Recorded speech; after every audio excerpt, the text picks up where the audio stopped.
Assalamualaikum warahmatullahi wabarakatuh. Innal hamdalillah nahmaduhu wa nasta'inuhu wa nastaghfiruh wa na'udzu billahi min shururi anfusina wa min sayyiati a'malina. Man yahdihillahu fala mudilla lahu wa man yudlil fala hadiya lahu. أشهد أن لا إله إلا الله وحده لا شريك له وأشهد أن محمدا عبده ورسوله. قال الله تعالى: يا أيها الذين آمنوا اتقوا الله حق تقاته ولا تموتن إلا وأنتم مسلمون. يا أيها الذين آمنوا اتقوا الله وقولوا قولا سديدا يصلح لكم أعمالكم ويغفر لكم ذنوبكم ومن يطع الله ورسوله فقد فاز فوزا عظيما. أما بعد, kaum muslimin, sebagaimana yang kita ketahui bersama bahwa kita sekarang berada di 10 awal Zulhijjah, tepatnya ada di hari yang ketiga, sebab dengan terbenamnya matahari berarti masuk hari yang baru. Ya, terbenam matahari masuk hari yang baru.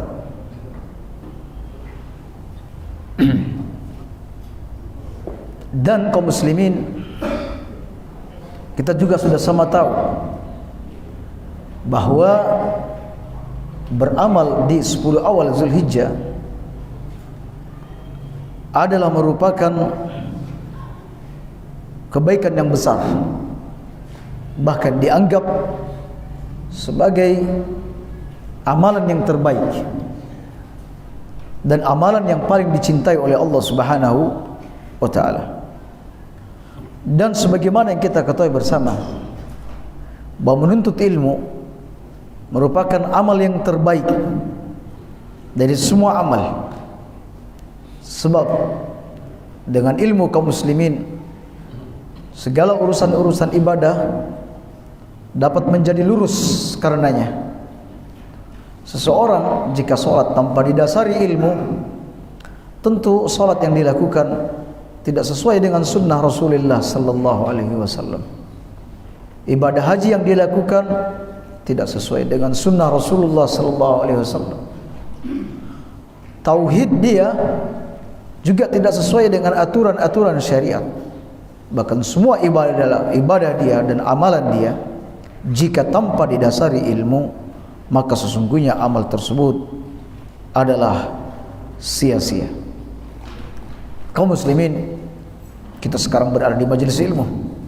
Manfaatkan sebaik-baiknya waktu yang ringkas ini untuk memahami hadis yang akan kita sampaikan sebagai kelanjutan dari kitab Bulughul Maram. Kita masuk pada hadis 427, masih terkait dengan salat berjamaah. Namun kali ini sudah masuk pada sisi tentang imam dan makmum. Wa an Abi Hurairah radhiyallahu anhu qala qala Rasulullah sallallahu alaihi wasallam innama ju'ila al-imamu liyutamma bih. Sesungguhnya imam itu diangkat tidak lain adalah untuk diikuti. Fa idza kabbara fakabbiru, jika imam bertakbir maka bertakbirlah. Wala tukabbiru hatta yukabbiru, dan jangan kalian bertakbir hingga imam bertakbir. Wa idza raka'a farka'u hatta yarka', Apabila imam ruku', maka rukuklah kalian hingga imam ruku'. Wa idza qala sami Allahu liman hamidah, apabila imam mengucapkan sami Allahu liman hamidah, faqulu Allahumma rabbana lakal hamd. Wa idza sajada fasjudu, apabila imam sujud, maka sujudlah. Wala tasjudu, dan jangan sekali-kali bersujud hatta yasjuda, hingga imam itu sujud. Wa idza shalla qa'iman, jika imam salat berdiri, fa sallu qiyaman, maka salatlah dengan berdiri. Wa idza shalla qa'idan, fa sallu qu'udan ajma'in, jika imam salat duduk, maka hendaklah kalian semua salat dengan duduk. Hadis ini diriwayatkan oleh Abu Dawud, dan ini adalah lafaz milik Abu Dawud, dan pada asalnya hadis ini ada di dalam Sahih Bukhari dan Muslim. Namun Ibnu Hajar Al-Asqalani lebih memilih mengangkat hadis Abu Dawud dengan lafaznya, karena lafaz yang datang dari Abu Dawud ini lebih lengkap, lebih jelas dan lebih terang. Sekalipun hadis ini juga ada di dalam Sahih Bukhari dan Muslim. Intinya kaum muslimin, secara sanad hadis ini adalah sahih. Hadis Abu Hurairah ini dianggap sebagai hadis pokok, sebagai sandaran dalam hal aturan-aturan berjamaah, dalam aturan bermakmum pada imam. Ini hadis pokok, ini hadis sandaran. Jadi ketika kita berbicara tentang posisi imam dan makmum, atau apa yang harus diperbuat makmum terhadap imam, maka ini adalah hadis utamanya, ini hadis pokoknya. Sama ketika kita berbicara apa hadis pokok tentang sifat salat Nabi, yaitu musi'us salah, hadis tentang orang yang buruk salatnya, di mana Nabi SAW meluruskan salat orang ini, ya, setelah sebelumnya ia diperintahkan untuk mengulangi salatnya sampai 3 kali. Lalu kemudian sahabat itu berkata, ya Rasulullah, ini adalah salat yang terbaik yang pernah aku lakukan, oleh karena itu ajarkan aku. Sehingga hadis ini menjadi pokok untuk permasalahan salat.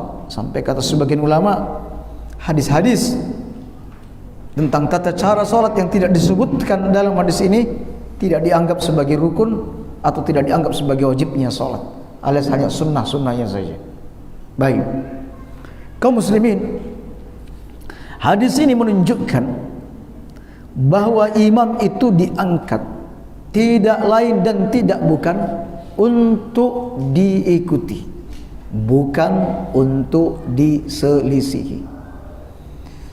Aturan ini kaum muslimin, mengikuti imam adalah wajib hukumnya. Lantaran Rasulullah SAW bersabda, innama ju'ilal imam liyutamma bih. Imam itu diangkat untuk diikuti. Nah, ini perintah. Apabila imam ruku', ruku'. Apabila imam takbir, takbir. Ini perintah. Ada dalam riwayat yang lain yang menyebutkan fala takhtalifu alaihi, dan jangan sekali-kali menyelisihi imam.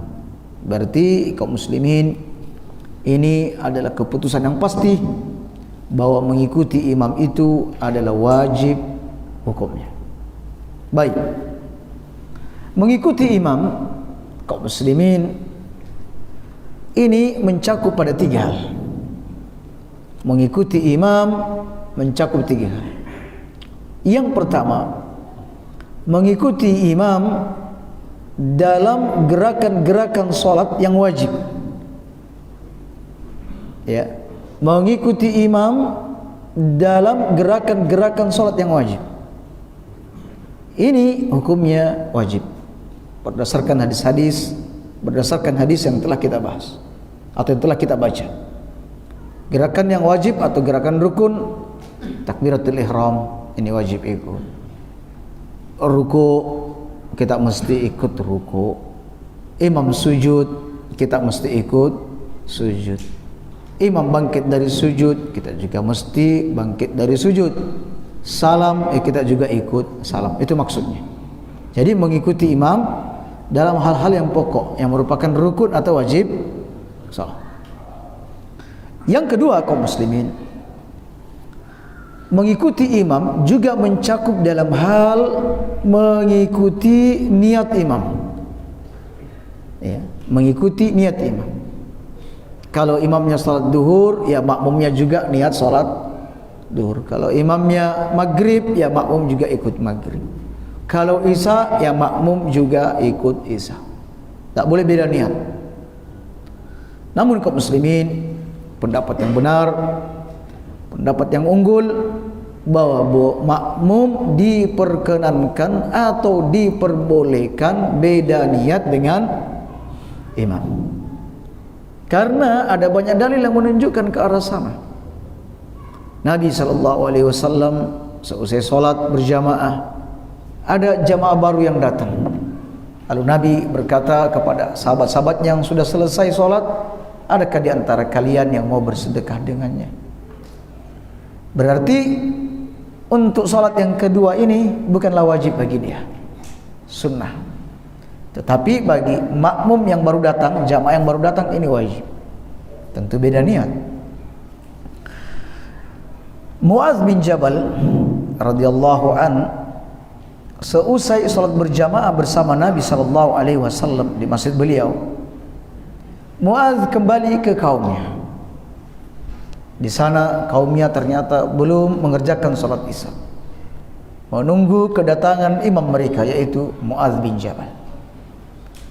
Lalu Muaz pun salat mengimami mereka. Tentu salat yang kedua bagi Muaz adalah sunnah, sementara makmum adalah wajib. Juga hadis yang baru saja kita bahas di pertemuan yang lalu adalah Nabi SAW seusai melaksanakan salat, ada dua sahabat di pojokan masjid yang tidak ikut berjamaah. Nabi SAW bertanya, "Ma mana'akuma an tusalliya ma'ana?" Apa yang mencegah tuan-tuan berdua untuk salat bersama kami? Qala qad sallayna fi baitina fi rihalina. Kami sudah salat di tenda kami. Ini peristiwanya di Mina. Kata Nabi, "Fala taf'ala." Lain kali jangan lakukan seperti ini. Apabila engkau masuk masjid dan mendapati imam sedang salat, maka ikutlah bergabung dalam salat tersebut, karena yang itu adalah sunnah bagimu. Karena itu adalah sunnah bagimu. Jadi beda niat tidak jadi soal. Baik. Kemudian kaum muslimin, yang ketiga, mengikuti imam dalam gerakan-gerakan yang sunnah atau yang masih diperselisihkan, ya, yang sunnah atau hal yang diperselisihkan oleh ulama. Pendapat yang unggul bahwa hal itu tidak masuk dalam cakupan hadis yang sedang kita bahas. Tidak masuk. Ya. Semisal imam saat tasyahud, ia menggerak-gerakkan jari telunjuknya, sementara makmum berpendapat tidak seperti itu. Maka makmum ia tidak menggerakkan jari telunjuknya, ya seperti ini. Imam ketika bangkit dari ruku, ia bersedekap, sementara makmumnya tidak beranggapan demikian. Atau sebaliknya, imam tidak bersedekap, tapi makmum ada yang bersedekap.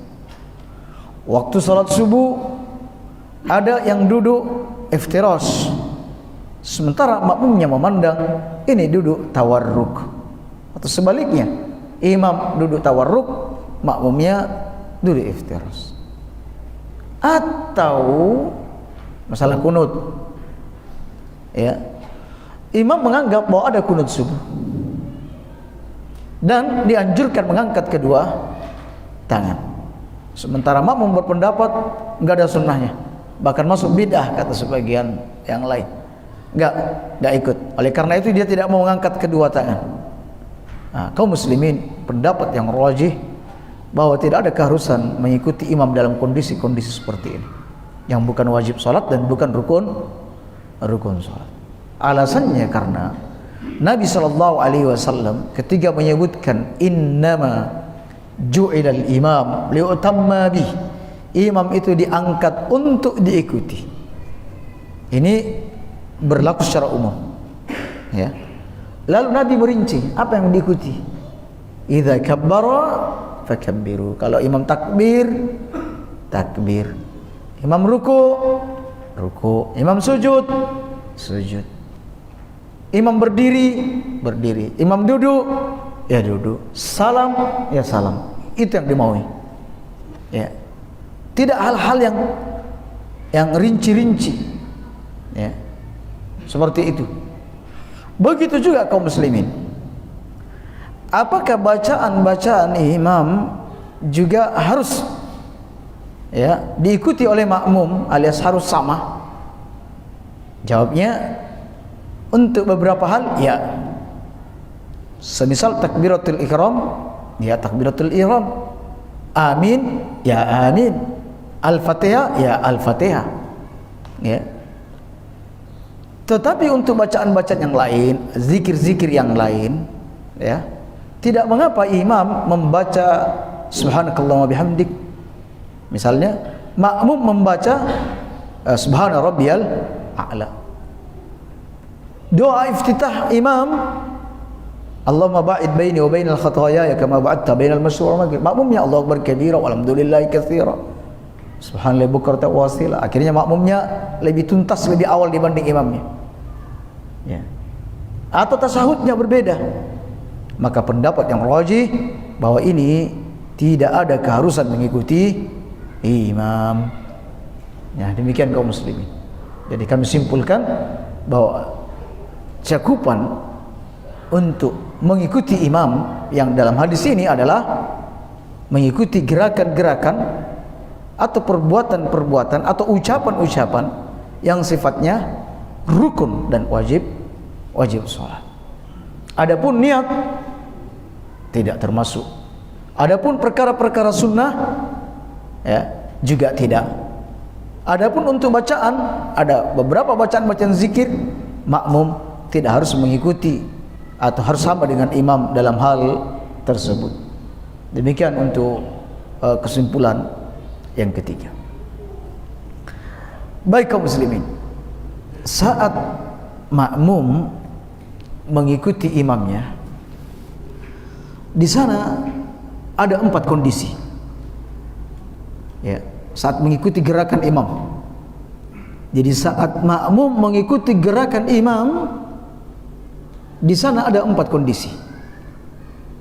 Yang pertama yang disebut dengan musabaqah, yaitu mendahului imam dalam gerakan. Kaum muslimin, untuk yang ini hukumnya haram, dan siapa yang melakukannya batal salatnya menurut pendapat yang rajih. Kalau melakukannya dengan sengaja dan dia tahu tentang hal tersebut. Adapun jika tidak sengaja, ya, tidak sengaja, mungkin imamnya misalnya ada orang salat berjamaah lalu terdengar suara dari luar, orang iseng bilang Allahu Akbar, ya. Lalu kemudian makmumnya ada yang bangkit, ternyata keliru. Atau imamnya pas membaca Allahu la ilaha, dipikir Allahu Akbar, ya sudah rukuk duluan. Ternyata ini baca ayat. Atau misalnya imam lagi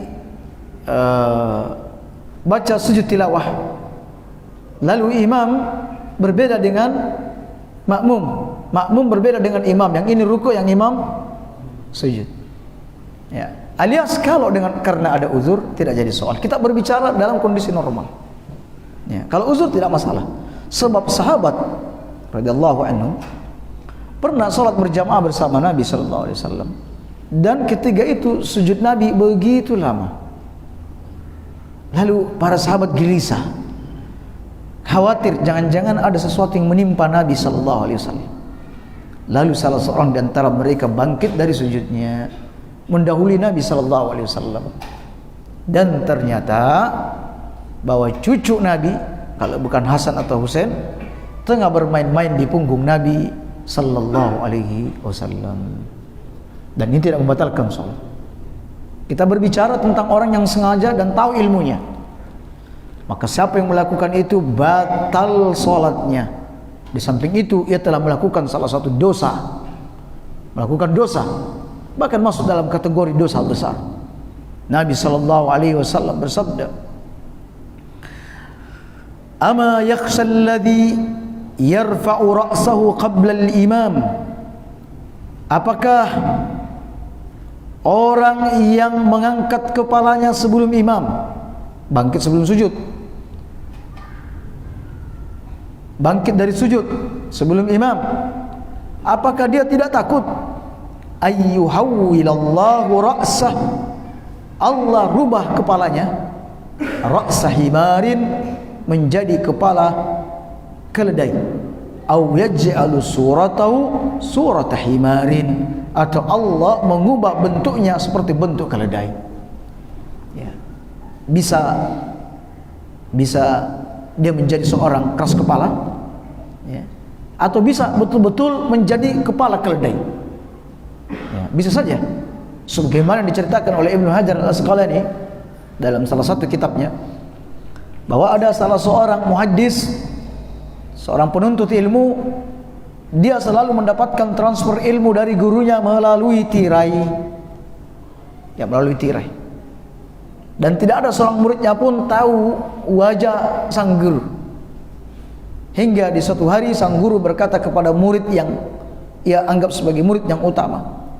Ia bertanya, "Apakah engkau hendak melihat wajahku, wahai muridku?" Katanya, "Tentu, wahai guru. Mana ada murid yang tidak menginginkan melihat wajah gurunya?" Lalu kemudian ia pun menyingkap tirai yang menutupi tirai antara guru dan murid. Ketika dibuka, alangkah terkejutnya sang murid mendapati wajah sang guru mirip wajah keledai. Ya. Kata sang guru, "Pelan-pelan, saya akan menceritakan kepadamu kenapa wajahku seperti ini.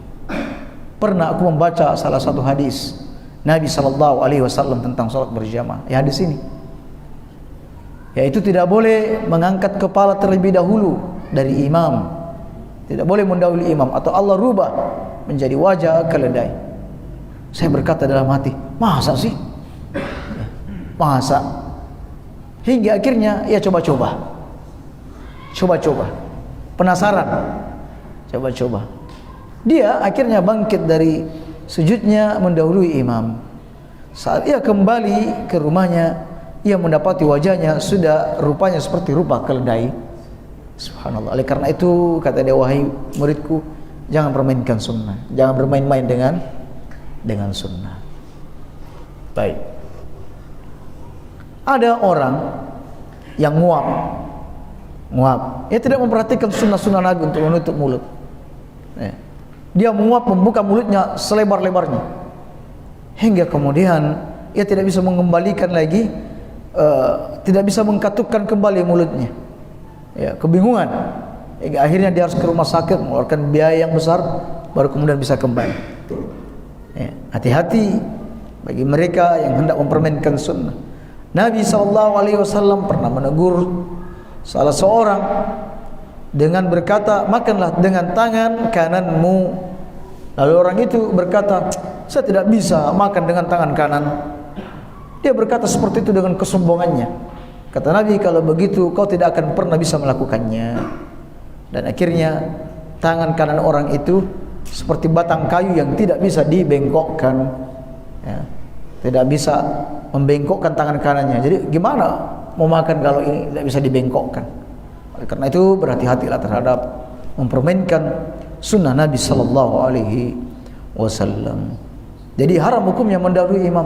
Terus ngapain juga mendahului imam? Ya, memang kau bisa salam lebih dulu dari imam? Enggak bisa. Ya, tidak bisa. Jadi kebiasaan mendahului imam ini masih ada juga dilakukan oleh sebagian kaum muslimin. Terlebih kalau imamnya juga sholatnya super cepat, biasanya begitu. Atau kadang persoalan imam ketika membaca takbir intiqal, sigatnya tidak jazm, alias tidak tegas, Allahu Akbar, Samiallahu liman hamidah. Dia Allahu Akbar, bangkit dari sujud, Allah, ya makmumnya sudah duduk duluan, bangkit duluan. Ini gara-gara imam yang memperlambat ya bacaan takbir intiqalnya. Oleh karena itu imamnya sigatnya harus jazm, langsung Allahu Akbar, Samiallahu liman hamidah, Allahu Akbar. Jadi tidak Allahu Akbar, Samiallahu liman hamidah, ya enggak begitu. Ya, baik, hendaklah imam perhatikan hal ini.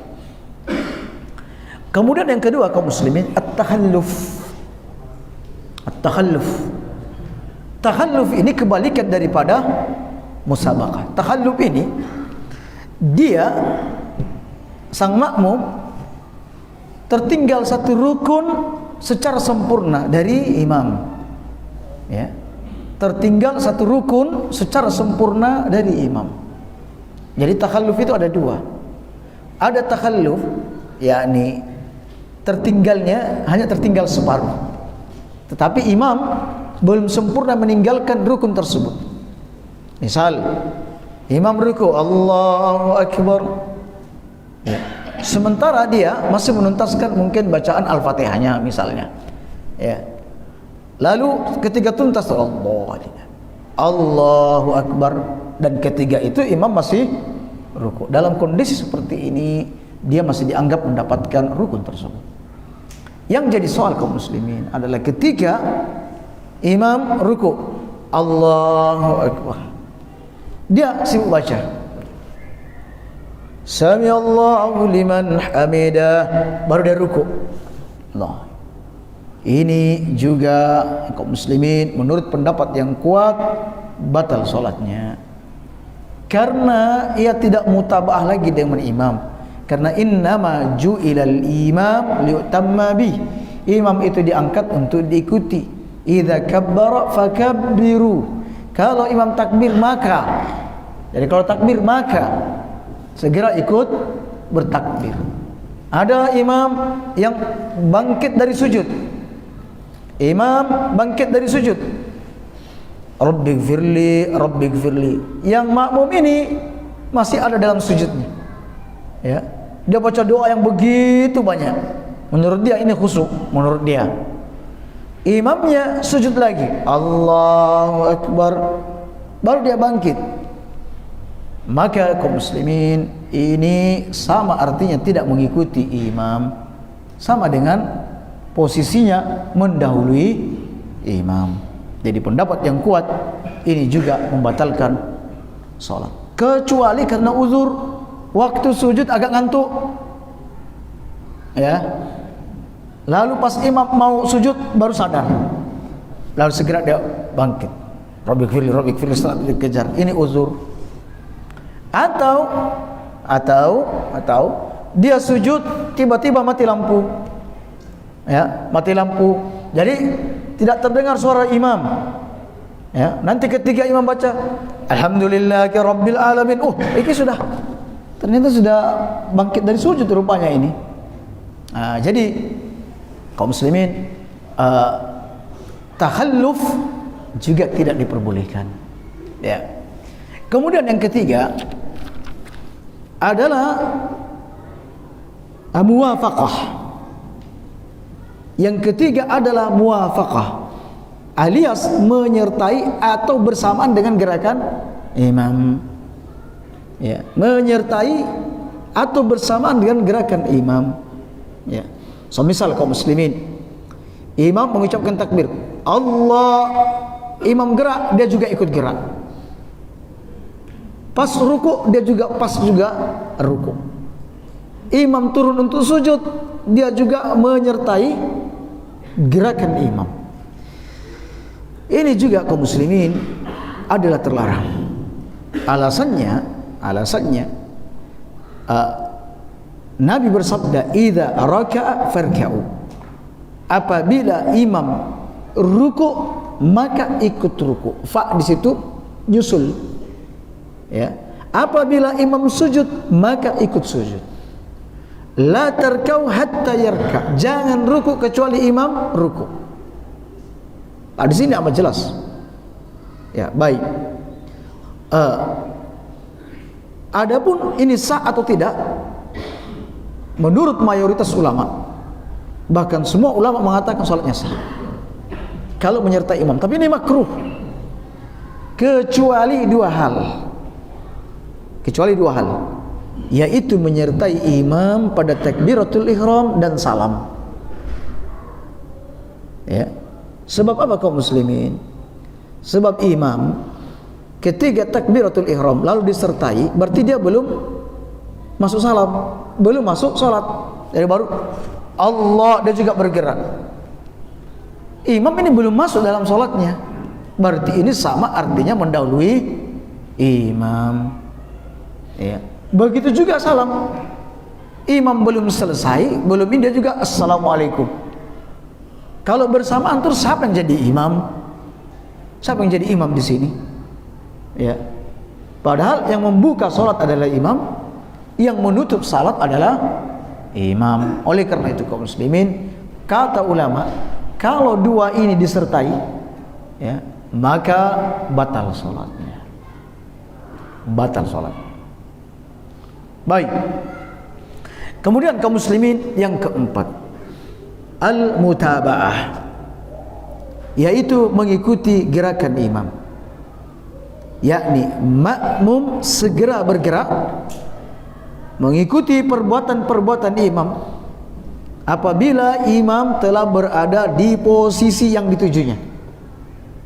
Dan inilah yang disunnahkan, dan inilah yang dimaksudkan dalam hadis ini. Mari kita lihat perkataan Al-Bara' bin Azib. Kata Bara' bin Azib, kana an-nabiy sallallahu alaihi wasallam idza qala sami Allahu liman hamidah. Nabi apabila mengucapkan sami Allahu liman hamidah, lam yahni ahadun minna dhahra, tidak ada seorang pun di antara kami yang membungkukkan punggungnya, ya, mulai bergerak membungkukkan, hatta yaqa'an nabiyullah sallallahu alaihi wasallam sajidan, hingga Nabi sujud, ya, hingga Nabi sujud. Summa naqau sujudan ba'da, lalu kami turun sujud setelah Nabi sujud. Nah, ini sunnahnya kaum muslimin. Jadi cara yang benar saat kita salat berjamaah, perhatikan ya akhwah, adalah ketika imam sudah ada di posisinya, di posisi rukun, baru kemudian kita ikut. Jadi Allahu Akbar ruku, kita ikut ruku.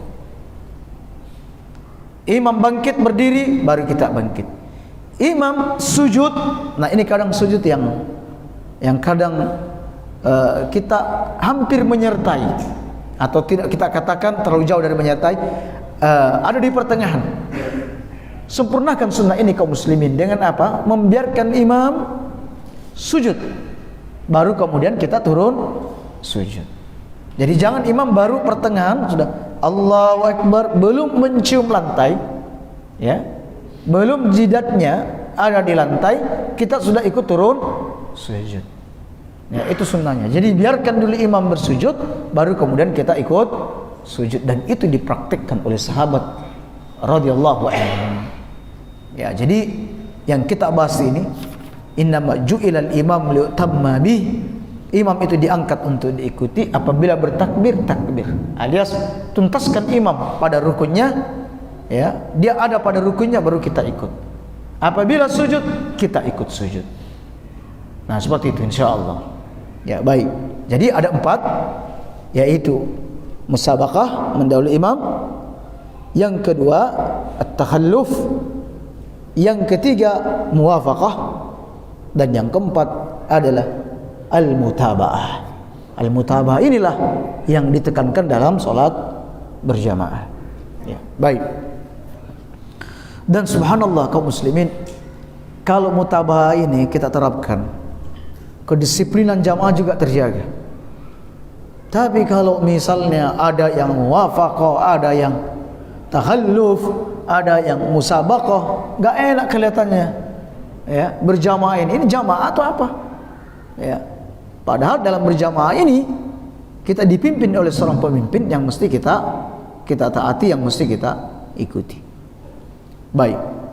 Kaum muslimin, sebagian ulama berpendapat bahwa apabila makmum bangkit dari rukuknya, ya, apabila imam bangkit dari rukuknya, tidak disyariatkan baginya membaca zikir Sami Allahu liman hamidah, tapi langsung membaca apa?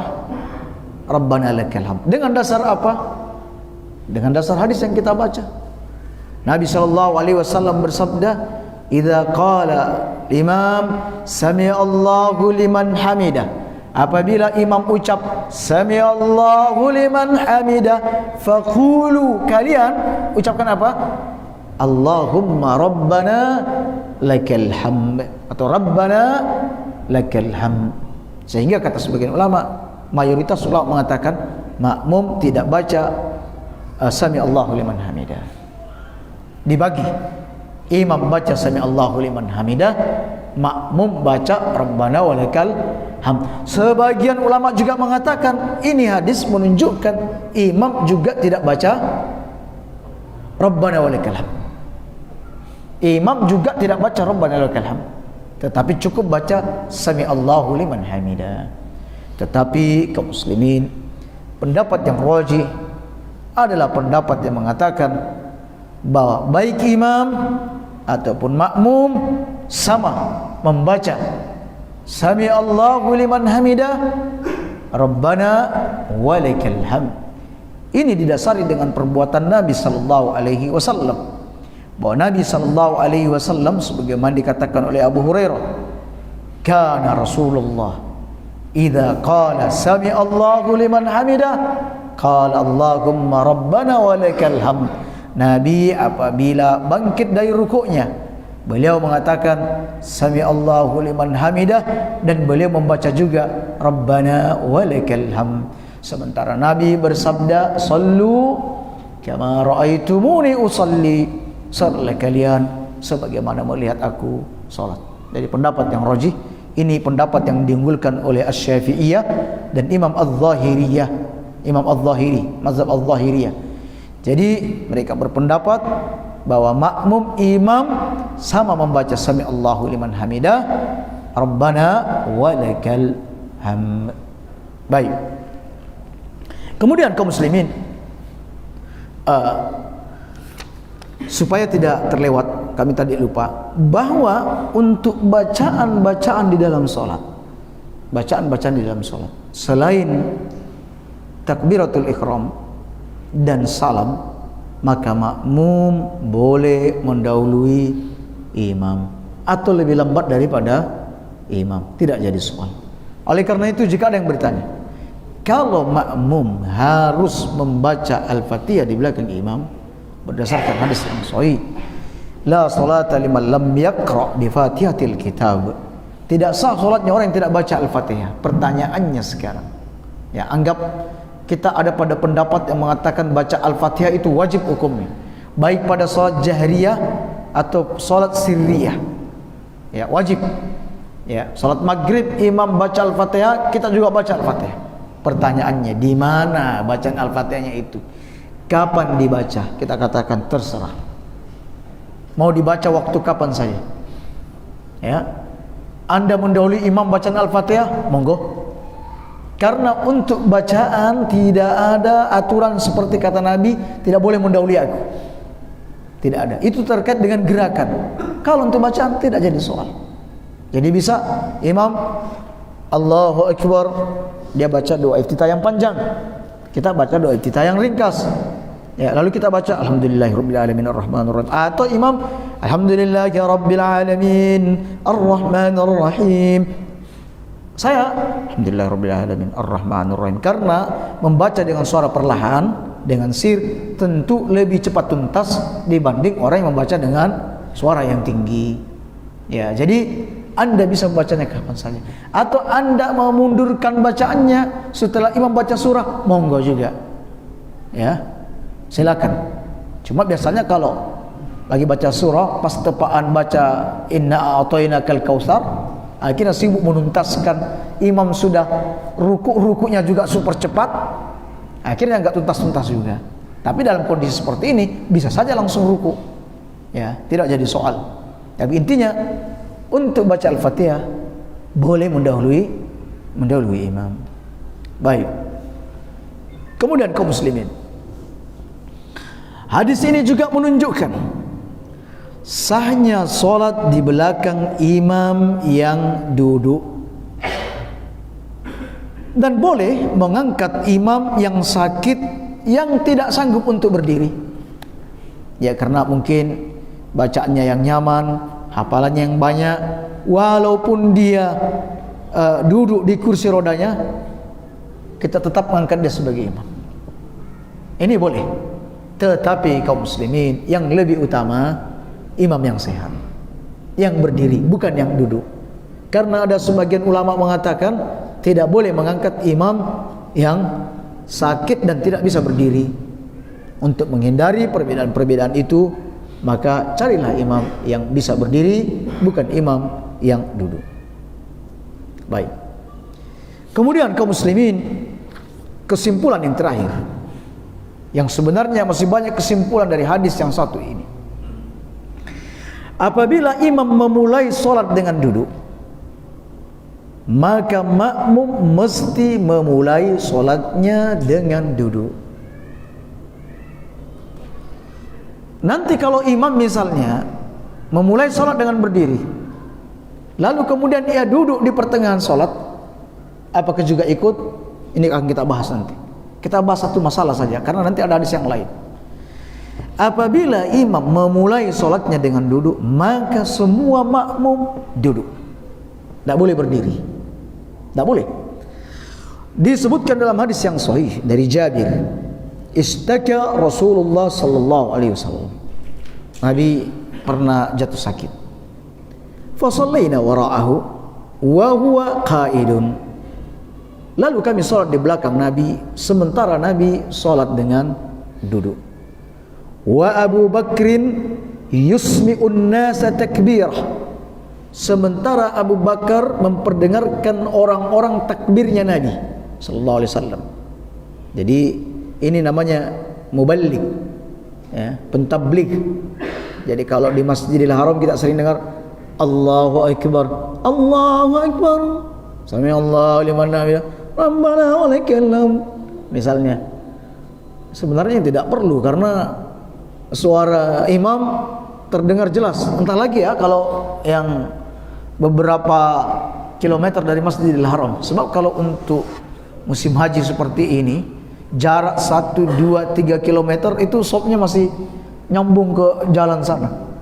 Ya, jadi orang biasanya kalau mau sholat jamaah di Masjidil Haram, dia tinggal turun di hotelnya langsung gelar tikar. Padahal jaraknya masih 3 kilometer. Ya, karena nyambung. Ya. Orang-orang ini tidak semangat lagi ke masjid karena ya masih nyambung, berarti Masjidil Haram masih jadi luas. Ya. Karena disebutkan dalam kaidah, apabila sesuatu itu menyempit menjadi meluas. Ya. Idza daqat ittasa'at, maksudnya kalau masjid ini menyempit, ya, yang semestinya di luar sana di teras tidak berstatus sebagai masjid, ya, halaman tidak berstatus jadi masjid karena menyempit, meluas, berarti halaman juga statusnya masjid. Berarti kalau kita datang berjamaah salat Jumat misalnya atau salat apa saja penuh, salat tahiyatul masjid di situ, ya. Tapi kalau luas berarti menjadi menyempit, alias kalau tidak ada orang di dalam, kosong, berarti dia tidak boleh ada di luar, tetapi dia harus ada di dalam. Nah, ini Masjidil Haram. Masjidil Haram dia dengan area seperti itu menjadi meluas. Jadi walaupun 5, 6, 7 km masih dianggap ada di Masjidil Haram. Cuma ini orang tidak semangat untuk mendapatkan sop-sop pertama di dalam Masjidil Haram, dan ini akan kita bahas di hadis-hadis yang berikutnya. Baik. Faltafata ilaina, lalu Nabi menoleh ke arah kami. Ya, jadi Nabi lagi sholat, sholat sudah dimulai, Nabi noleh, menunjukkan boleh menoleh di dalam sholat kalau ada keperluan. Nolehnya begini, bukan noleh balikkan badan. Oh, poin, tidak sah. Berarti dia sudah berubah kiblat. Ya, dia berpaling dari kiblat. Tapi kalau dia menoleh, hanya menolehkan kepala, ya, menolehkan kepala seperti ini, maka ini sah, diperbolehkan. Sebagaimana Abu Bakar As-Siddiq pernah menjadi imam. Lalu Nabi datang, orang bertepuk. Abu Bakar tidak paham karena serius dalam sholat. Cuma orang terus bertepuk, ada yang mukul pahanya, ada yang mukul tangannya. Barulah jiwa Abu Bakar tergugah. Ada apa orang semakin ramai? Setelah itu beliau menoleh. Oh, ternyata Nabi di belakangnya. Abu Bakar mau mundur, Nabi menyuruh terus untuk jadi imam. Tetapi Abu Bakar tetap mundur. Lalu Nabi menjadi imam. Ya, jadi Abu Bakar merasa tidak pantas untuk mengimami Rasulullah sallallahu alaihi wasallam. Nah, Nabi menoleh. Fara'ana qiyaman, Nabi melihat kami berdiri. Fa asyara ilaina, lalu beliau memberikan isyarat kepada kami. Faqa'adna, lalu kami pun duduk. Artinya apa, kaum muslimin? Kalau imam memang ingin memperbaiki makmum, misalnya ini imam lupa tasawuf awal, ia bangkit ke rakaat ketiga, makmum di belakang tetap duduk sambil baca subhanallah, subhanallah, subhanallah. Dalam kondisi seperti ini, imam satu tidak boleh mengikuti makmum duduk, tetapi imam harus memberikan isyarat atau teguran kepada makmum. Dengan cara apa? Seperti yang dilakukan oleh Nabi sallallahu alaihi wasallam. Jadi noleh atau tidak perlu noleh, suruh, ayo bangkit, ya, ayo naik. Nah, seperti itu. Ya, alhamdulillah kami juga pernah mengalami kasus yang sama. Orang di belakang sibuk, subhanallah, subhanallah, langsung, ya, orang naik semua. Ya, gitu. Jangan imam sibuk ini, oh ini baca subhanallah, duduk lagi. Tidak boleh. Ya, jadi beri isyarat. Boleh memberikan isyarat yang dipahami di dalam salat. Ya, baik. Fasallaina bi salatihi qu'udan. Lalu kami mengikuti salat Nabi dengan duduk. Padahal yang di belakang ini sehat semua. Karena imamnya sakit, ya akhirnya duduk juga. Ya, duduk. Subhanallah. Ini kesetiaan makmum terhadap imam. Falamma sallam, ketika Nabi selesai salam, sallama qala in kittum anifan ataf'aluna fi'la Faris war Rum. Tadi hampir-hampir saja kalian melakukan perbuatan orang-orang Persia dan orang-orang Rum. Yakumuna ala mulukahum wa hum qu'udun. Mereka orang-orang Persia, orang Romawi, mereka pada berdiri terhadap raja-raja mereka, sementara rajanya dalam posisi duduk. Nah, seperti itu. Nah, kaum muslimin, dengan demikian kata Nabi, apabila imam salat berdiri, berdiri. Ini kita maklum bersama. Kalau imam duduk, maka duduk. Maksud di sini apabila imam memulai salat dengan duduk. Lalu bagaimana kalau imamnya sudah berdiri, tiba-tiba dia capek, misalnya ini sholat tahajud, sholat tarawih, capek dia duduk. Apakah makmum mengikuti atau tidak? Insya Allah kita jawab di pertemuan yang mendatang. Ya, baik. Untuk hadis ke depan kita akan membahas tentang hadis orang yang sudah datang ke masjid, ya, datang lebih awal di masjid, malah sofnya tidak di depan, malah ada di belakang. Ya. Dia sudah ada di masjid lebih awal, sebelum azan dikumandangkan atau sebelum sholat, dia lebih memilih duduk di belakang. Pas qomat dia ada di belakang. Ini bagaimana orang seperti ini? Ya, ada kecelaan untuknya, baik untuk dunia atau akhiratnya. Insyaallah akan kita bahas di pertemuan mendatang. Jika ada pertanyaan, maka kami persilakan untuk bertanya. Silakan. Waalaikumsalam warahmatullahi wabarakatuh.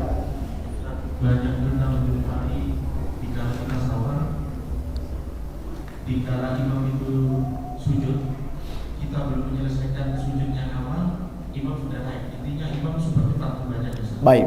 Bagaimana kita menyikapi hal tersebut? Kalau ia tidak memberikan kesempatan kepada anda membaca satu zikir sujud saja, Subhana rabbiyal a'la, itu pun tidak sempat, lalu dia maka mufaraqah saja. Ya, sempurnakan sendiri sujudnya. Sami Allahu liman hamidah. Sudah niat, enggak bareng imam sudah. Dicerai imamnya, ditalak. Ya, dan ini boleh.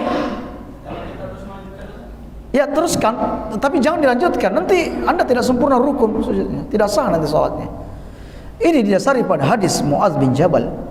Ketika itu Mu'adz bin Jabal menjadi imam dan salatnya terlalu panjang. Ya, panjang. Sehingga ada jamaah yang mufaraqah.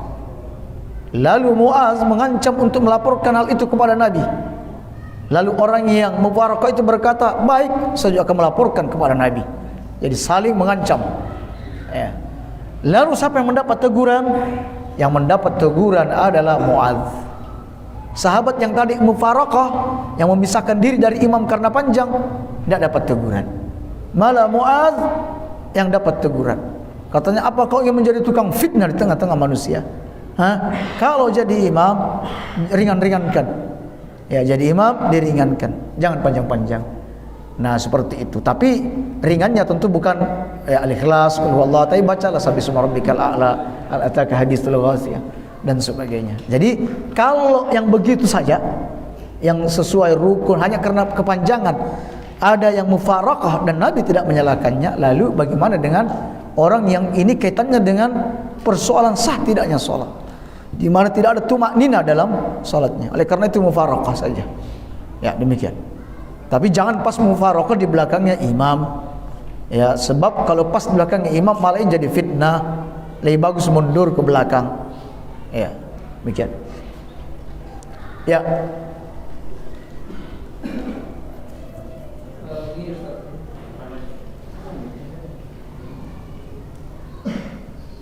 Kadang-kadang saya berpikir imam itu membaca takbiratul ketika dia sudah berpindah posisi, berpindah gerakan. Artinya baru mengucapkan sami Allahu liman hamidah misalnya, itu ketika sudah berdiri sempurna. Apakah itu mempengaruhi sampai mempengaruhi keabsahan sholat? Sebenarnya takbir intiqal itu, Allahu Akbar, Sami Allahu liman hamidah, takbir perpindahan itu zikir perpindahan. Itu zikir perpindahan dari satu rukun ke rukun. Ya. Jadi mau turun Allahu Akbar. Jadi itu zikir perpindahan. Sebab kalau orang sudah sujud ada zikirnya tersendiri. Bangkit dari sujud ada rukuknya, ada zikirnya sendiri. Ruku ada zikir tersendiri. Bangun dari ruku ada zikir tersendiri.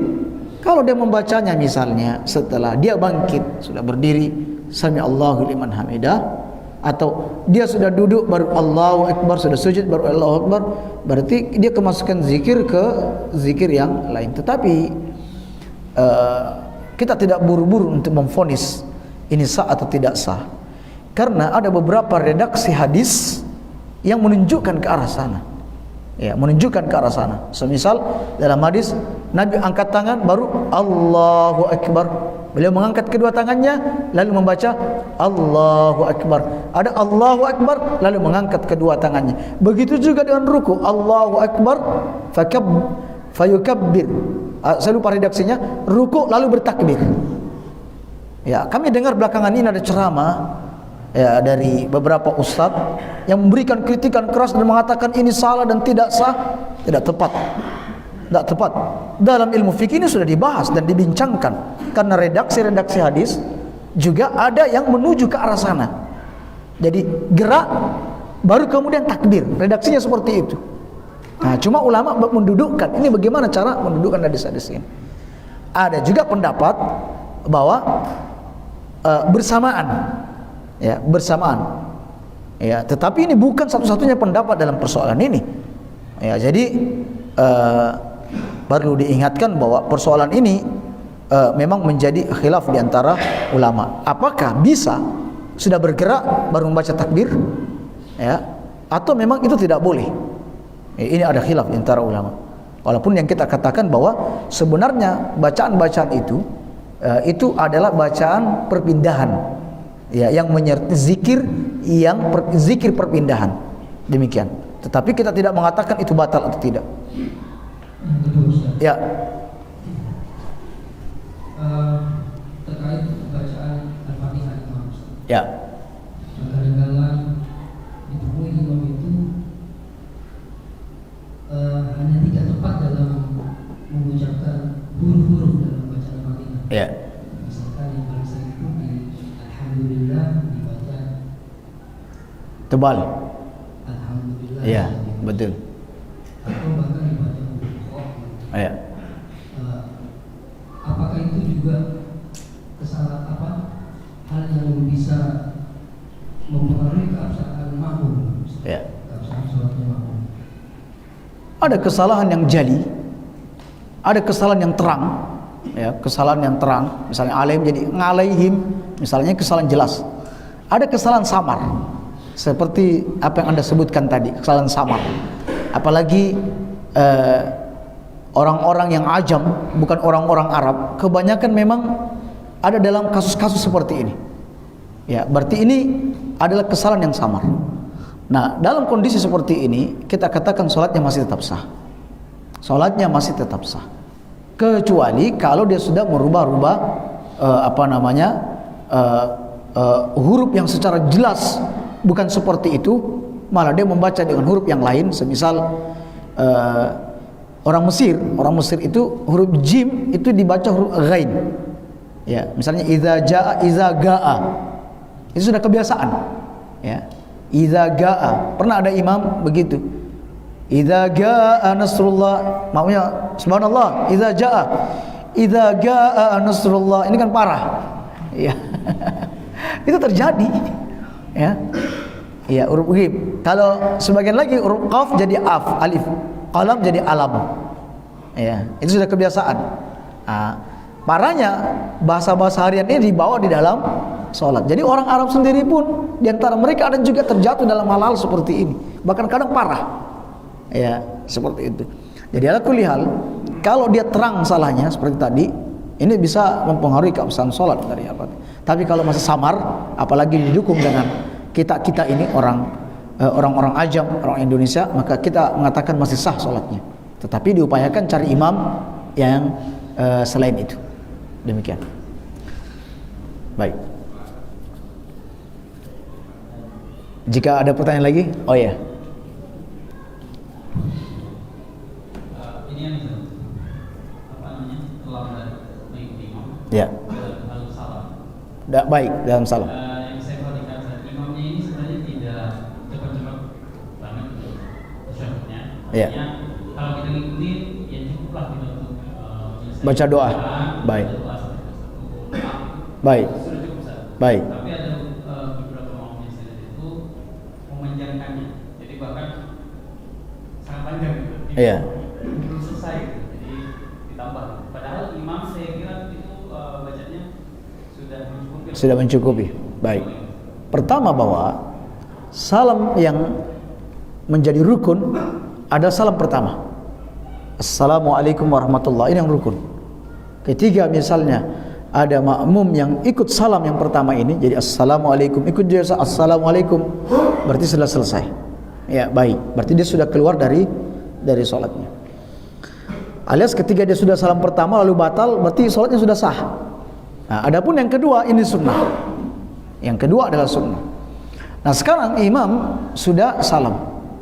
Lalu makmum ini berlama-lama. Ya, berlama-lama. Sebenarnya setelah imam salam, di balik itu sudah tidak ada rukun. Seandainya salam yang kedua ini rukun, berarti imam telah kehilangan satu rukun. Sama ketika sujud, bangun sujud lagi, berarti dia kehilangan satu rukun. Tapi ini sudah tidak ada rukun, itu rukun yang terakhir. Tetapi ini pun tetap tidak dibenarkan. Ini tidak sesuai sunnah. Karena apa? Imam itu diangkat untuk diikuti. Ya, alias ketika dia berlama-lama dalam hal seperti ini, padahal itu sudah mencukupi, maka ia keluar dari makna mengikuti. Ya, misalnya imam sudah salam, orang sudah santai zikir, subhanallah, subhanallah, subhanallah, dia masih ada di dalam tasawufnya. Ini melihatnya tidak dalam kondisi mutabaah. Ya, tidak dalam kondisi mutabaah. Karena disebutkan dalam hadis diangkat untuk diikuti. Apabila takbir, ikut takbir. Itu menuntut pada kesegeraan. Kecuali kalau memang dia belum tuntas bacaan tasawufnya, maka tuntaskan. Demikian. Ya. Ya. Kalau menambahnya itu sekedar membaca doa yang disunatkan.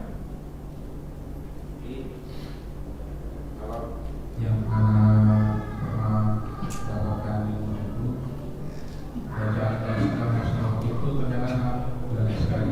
Ya, bacaan tasawuf panjang. Mulai otomatis lebih dan seterusnya, lalu otomatis ini ada titik dan seterusnya, lalu yang berpeluh, yang masyarakat berpeluh, ada lagi ternyata waktu itu Dan lain-lainnya. Ayah. Baik. Nah itu seperti apa? Kalau memang Dan itu pun bacanya juga tidak terlalu lama. Jadi nggak sampai ketika imam atau makmum lain juga sudah subhanallah, itu tidak sampai seperti itu. Itu seperti apa? jaraknya dekat. Artinya jarak antara salamnya imam dengan Membaca sampai tadi kayak oleh masih dan seterusnya. ya baik. Jadi kaum muslimin, tadi kita katakan kalau itu bacaan wajib sholatnya, maka dia ada kelonggaran untuk menuntaskan. Tapi kalau itu doa, ya doa, apabila dia sudah di pertengahan doanya, tuntaskan tidak masalah. Berarti tinggal sedikit. Tapi ketika dia hendak menambah doa-doa baru, tahan aja dulu. Langsung salam. Demi untuk mutabaah. Tidak terlalu jauh. Ya. Jadi istilahnya kalau sudah di pertengahan tuntaskan lalu salam. Ya, supaya makna mutabaahnya ada. Tapi kalau dia terlalu jauh terpisah, maka ini sudah tidak sesuai dengan sunnah Rasulullah sallallahu alaihi wasallam. Ya, demikian.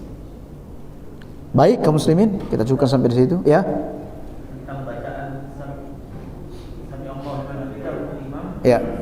Makmum itu Rabbana wa lakal hamdu, ada yang dilanjutkan hamdan katsiran thayyiban mubarakan. Ya, tidak ada masalah. Apakah itu dua dijadikan satu? Boleh atau bagaimana? Atau sendiri? Ya memang itu zikirnya. Iya. Tambahan zikirnya. Tambahan zikirnya diperbolehkan. Iya, baik. Yang kedua, Ustaz. Yang kedua tentang makmum yang terlambat, Ustaz. Kalau takbiratul ihram, takbir kalau takbir kalau sendiri itu kan ada 4, Ustaz. Mengangkat tangan. Iya. Ya, mengangkat tangan, iya. Nah, di dalam yang keempat itu, yang keempat itu di rakaat yang ketiga saja. Ya. Di saat kita bermakmum, ada beberapa itu tidak di rakaat yang ketiga, Ustaz. Tapi di rakaat setiap rakaat mengangkat tangan. Tidak, Ustaz, seperti ini. Jika itu terlambat, masbuk 1 rakaat. Baik. Nah, itu apakah rakaat ketiga atau tasyahud yang pertama? Jika itu bangkit terus bertakbir lagi, dikira-kira takbir. Tampaknya takbir mengangkat tangan ini berdasarkan hadis-hadis yang ada itu setelah adanya tasyahud. Berarti Walaupun dia ada di rakaat ketiga tapi tidak ada tasyahud, dia tidak mengangkat tangan. Semisal salat witir dia ambil 3 rakaat, ya kan? Pas dia rakaat ketiga dia tidak mengangkat tangan karena tidak diselingi dengan tasyahud. Jelas? Ya, kecuali kalau Anda mengambil rakaat witir 9, ya, Anda di rakaat ke-8-nya tasyahud awal, naik ke rakaat 9-nya angkat tangan. Ya, jadi angkat tangan ini adalah yang sebelumnya ada tasyahudnya. Ya, contoh salat maghrib, sekarang salat maghrib. Masbuk di rakaat keberapa? Kedua. Baik, di rakaat kedua. Mengikuti Dia bertasyahud bersama imam. imam tasyahud awal. Ya. Apakah ketika dia naik, Iya, naik. imam naik, Kita mampu angkat tangan? Ya, angkat tangan. itu berapa seperti itu? Iya. Ya, angkat tangan. Nah, itu berarti kan rakaat yang pertama bagi kami. Tidak masalah. Tidak masalah. Ya, tidak masalah. Iya. Rakaat ketiganya berarti masuk ke rakaat. Rakaat kedua tasyahud lagi kan? Iya, kami itu masuk ke rakaat kedua. Iya, masuk rakaat kedua. Boleh apa? Berarti ketika dia menambah, ya. Nah, rakaat ketiga angkat tangan lagi kan habis tasyahud. Ya, angkat tangan. Iya. Angkat tangan. Ya, baik. Kita cukup sampai di situ. Subhanakallah wa bihamdik, la ilaha illa anta astaghfiruka wa atubu ilaik. Assalamualaikum warahmatullahi wabarakatuh.